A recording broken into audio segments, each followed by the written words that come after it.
mahanap kung saan yung problema, mga teknik. So ang last option natin dyan is maglagay tayo ng backlight driver, hiwalay.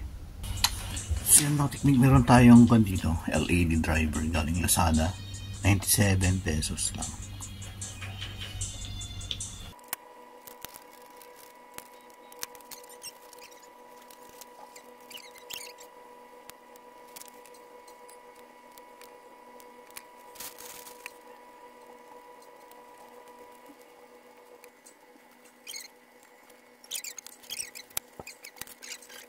So mga teknik, hanap tayo ng dito 12 volts o 3 to 5 volts. Ito 12 volts, mga teknik. Transistor na to.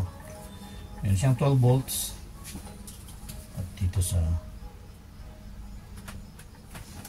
dito. So ang nangyari kasi, mga teknik, nung nilagyan natin ng backlight driver, bumigay yung kanyang backlight. So parang lumalabas na yung ating kinabit na backlight driver. Hindi siya nagko-compensate doon sa kanyang load. Depende sa load nila, nag-a-adjust sila ng kusa. Dahil nga mataas yung voltahe, may mga backlight na bumigay, kaya tuluyang nang hindi umiilaw to.